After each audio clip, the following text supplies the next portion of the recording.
The reason we're here is because the president actually charted a different course with a different team. He vested a lot of authority in Steve Witkoff in particular, and that's why we're here. It's because you did something different, and I think it's important to recognize that.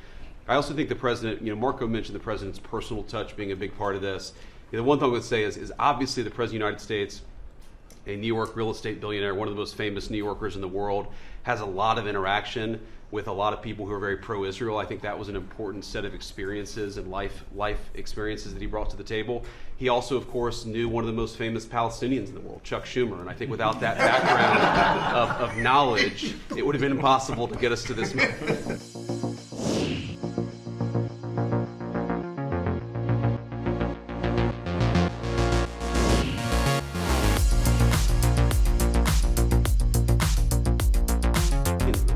And I think without that background of knowledge, it would have been impossible to get us to this moment. So we're hardening all of our buildings and making sure that we have more security measures, snipers on the roof, people to protect our law enforcement while they're out there on the streets. But what I'm also doing, sir, is, and with your authority, is we're purchasing more buildings in Chicago to operate out of. We're going to not back off. In fact, we're doubling down, and we're going to be in more parts of Chicago in response to the people there.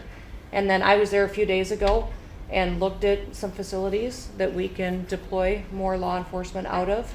Because what they're trying to do with these riots and violence is distract us and keep us from going after those murderers and rapists that are out on the streets. And then I was in Portland, went out and back on Tuesday and met with the governor, met with the mayor, met with the chief of police and the superintendent of the highway patrol. They are all lying and disingenuous and dishonest people, because as soon as you leave the room, then they make the exact opposite response. So we're looking at new facilities to purchase. They're in Portland too, and we're going to double down. And I told them if they didn't meet our demands for safety and security on the streets and work with us, then we were going to bring in more federal law enforcement.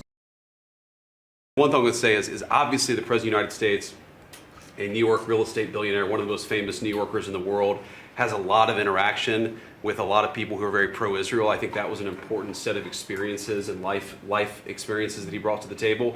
He also, of course, knew one of the most famous Palestinians in the world, Chuck Schumer. And I think without that background of knowledge, it would have been impossible to get us to this moment.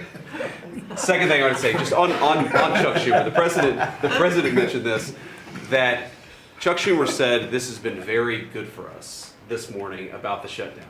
One of the things that we talked about before all the media came in, and that all of us are going to work on for the rest of the day, we've been working on for days, is how to make the shutdown as painless as possible on the American people. So while Chuck Schumer brags about this being good, and I think the president is right, it's not good for him politically as much as he might think that it is, it's causing real consequences for the American people.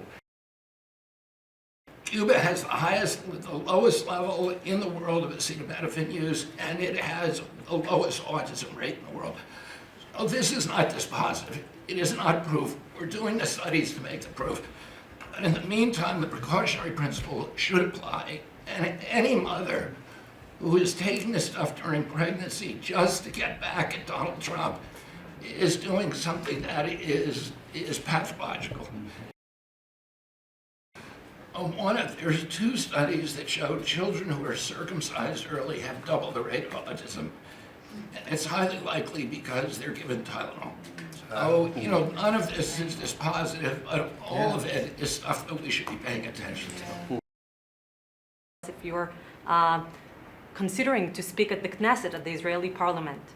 Well, they asked me to speak at the Knesset, and I've agreed to. If they would like me to, I will do it. It's the first time a president has ever done that, so that makes it very interesting, right? Yeah. But yeah, so I will do it if they want me to. They have asked me to do that.